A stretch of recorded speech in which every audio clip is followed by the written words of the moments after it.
Welcome to SAT TV News. I am Alicia George.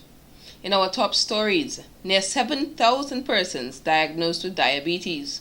Jamaican student arrested in stabbing death of 14-year-old following love fight. Legendary author Maya Angelou dies at age 86.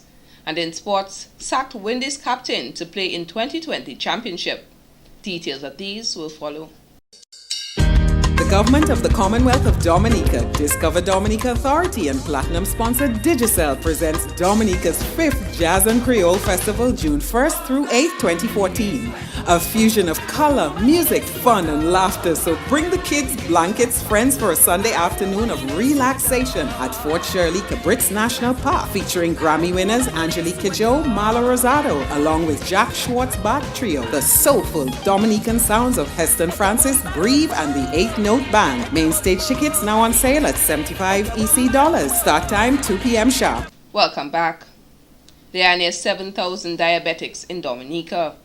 This is according to a 2008 survey carried out by the Epidemiology Department and the Princess Margaret Hospital.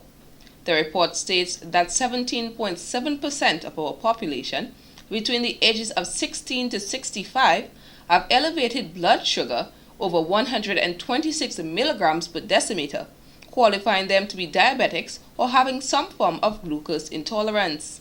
About 30 to 40% of diabetics will have some form of diabetic retinopathy, especially if they have the disease for a long time, if their blood sugars are not controlled, if their blood pressure is uncontrolled, and if their cholesterol is elevated. It is for this reason that the Caribbean Council for the Blind, working in partnership with the Pan-American Health Organization, Orbis International, and Sightsavers, submitted a concept paper for a Caribbean diabetic retinopathy program for the consideration of the Trust. The concept paper was favorably received, and collaborating partners were invited to submit a full proposal for further consideration. During a consultation on Wednesday, May 28th, ophthalmologist Dr. Hazel Ricketts told the gathering that this is the first time a program of this kind has been formed in the Caribbean with an aim to eliminate preventable blindness. Diabetes is currently the leading cause of blindness in the Caribbean among the working population. The good news, she said, is that it can be treated in about 90% of diabetics. And you can imagine we have to do an annual screen for 7,000 persons every year to detect whether they have diabetic retinopathy and whether they require treatment. This is against the background that there is only one ophthalmologist in Dominica, and in addition to diabetes, we have cataracts, we have glaucomas, we have a number of other eye problems, including emergencies that have to be seen by this one ophthalmologist. Dr. Ricketts added that due to an increase in the obesity rate, a number of young persons have developed a level of diabetes often detected in older persons. Carl Brown, public health professional, says the Trust has identified 6 countries to pilot the proposal, which must be cost-effective and sustainable. So a proposal has to be developed called the Dominica Diabetic and Retinopathy Proposal, as we have to do for the other 6 countries. Because the Trust is then going to review each of those proposals on its own merit. And then we come to the Caribbean proposal. The Caribbean proposal will be an amalgam of all of these national proposals with some regional elements. A 2-step approach has been adopted for the elaboration of the full proposal. Dr. Bevin Etienne, professor at the University of Maryland, says the development of a 140-watt geothermal project is unrealistic for Dominica. He made this revelation during the first of a series of forums organized by the Geothermal Awareness Group GAG on Monday, May 27, 2014. Dr. Etienne, an expert in geothermal and renewable energy, believes that a 5 to 8 megawatt plant would be more realistic, given his experience with the output of power. The premise that the development has been started on, to me, from my point of view, experience with the development of geothermal has been somewhat flawed. I mean, the development of 140 megawatts of geothermal in Dominica to me is probably not realistic. And I think it's the environmental consequence of such a large development would inevitably be Meanwhile, Michael Astefan, who holds an undergraduate degree in chemical engineering, says the government's proposal to use geothermal energy to drive down electricity prices is not factual. This is just false news because recently Dominic had the annual general meeting. The cost of electricity that we pay is made up in three sections. The generation, which is roughly 30%, the administration and distribution, transmission and distribution, which is approximately the same thing, and then you have the administration, which is between the 20-30%. So the only savings that geothermal could bring to us is the 30% generation. He also noted that Dominica is founded on the rule of law, referring to the Geothermal Act 188502 of 1974, amended in 1975 by the Labour Party administration of Honourable Patrick John, and again in 1986 under the Freedom Party administration.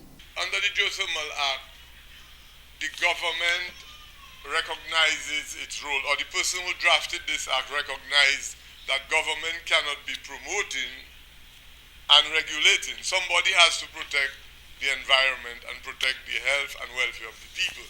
So the act is very clear. It gives the government the authority to appoint what they call an authority. Astefan says he is concerned for the total disregard of that act, while he questioned who would regulate and promote the safety of the people and use of geothermal.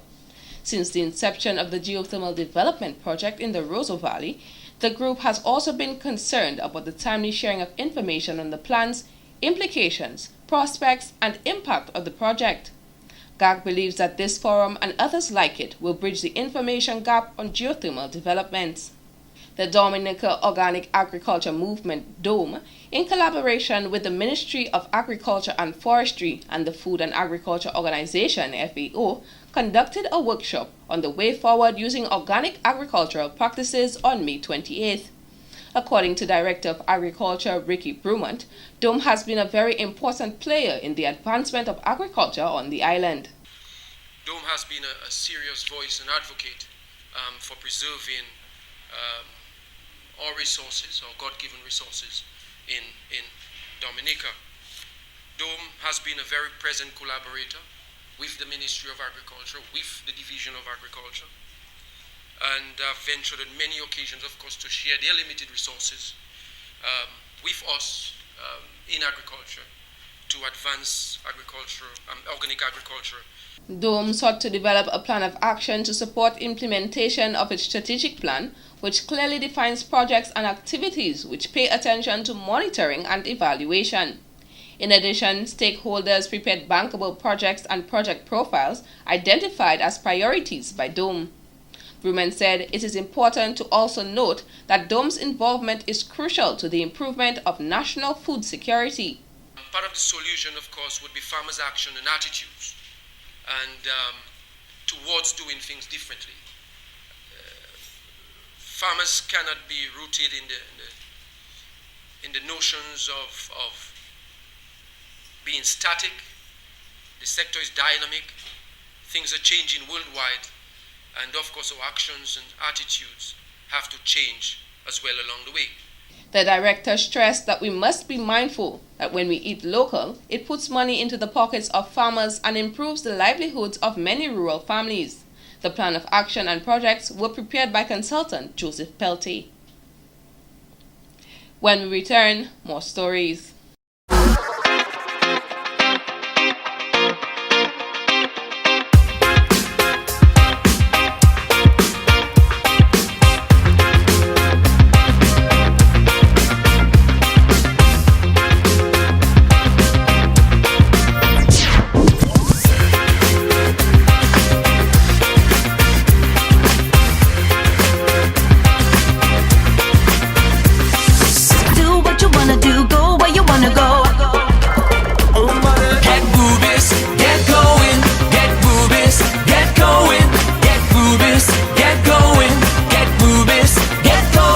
State-of-the-art Ultratech gasoline and diesel, available only at Rubus Station. The Champs Hotel has continued to play its part in promoting Dominica by gathering rave reviews on the world's largest travel site, TripAdvisor. On May 21, 2014, the champs again received the Certificate of Excellence for the third year in a row and the third certificate for the year 2014. This particular certificate was achieved because of the large number of outstanding traveler reviews and is extended to qualified businesses worldwide. Owner and manager of the hotel, Lies van de Kamp, says that her hotel is honored to be recognized by the customers and TripAdvisor, noting that this is a remarkable vote of confidence and continued excellence for her business. Nesta Lee, owner of Reggae Lounge, has come on board with the Discover Dominica Authority, DDA, as a fringe partner for the 5th Jazz and Creole event. He will host jazz fringe events on the 2nd and 3rd of June at the newly opened establishment. We have what we call acoustic showdown, which is almost like an open mic with selected artists, and then we're also having an up close and personal with Dr. Silk, Steely Man, and Jason Richards. We're doing half price on appetizers from 6 p.m. to 10 p.m. Okay, we're also doing nice drink special at 9. Kubuli Bears 6 for $21. Meanwhile, Marvel Williams, events assistants for Jazz and Creole, encourage all jazz enthusiasts to participate in the activities. Dominica is just getting into the jazz music, and I myself, I'm now getting to be a jazz enthusiast, and I'm encouraging all the younger persons, my age group, those younger, older, to get a taste of the jazz music. It comes in different forms. It comes with bouillon, it comes with reggae, it comes with maybe a little Latin. A series of fringe events will lead up to the main Jazz and Creole scheduled for June 8, 2014 at Cabritz in Portsmouth. On Friday, May 23rd, Colin Cover, General Manager of Dominica Electricity Services Limited, DOMLEC, sent in his resignation letter. During a press conference on May 28th, Cover further announced that he had received an employment offer overseas and had decided to pursue that instead. But in the past 5 weeks, I was made an offer which I have decided to accept, and so I'll be moving on to another post in about 2 or 3 months' time. The exact date of my departure has not yet been finalized, as we have still not even worked out things like accrued vacation, because this is still so new and we have not really had any time to do any real administrative procedures yet. Cover has been the general manager of DOMLEC for the past 5 years. Peter Williams, manager of Light and Power Holdings and deputy chairman of DOMLEC, said he was a bit lost when he heard of Cover's resignation. Progress, as they say, waits for no man, and certainly people have in their career to make choices and sometimes to take up opportunities. As Colin said, I know he's well loved here by the staff and certainly well regarded in Dominica, and he has made a tremendous difference to the standard, I think, and which I think now Dominicans have become accustomed to. Williams also said that the board of directors at DOMLEC will be meeting in the next few weeks to discuss the leadership of the company. Cover's resignation takes effect from September 30th, 2014. We at SAT Telecoms wish Mr. Cover all the success in pursuit of his new stint. This has been the local segment of the news. Coming up next, regional highlights.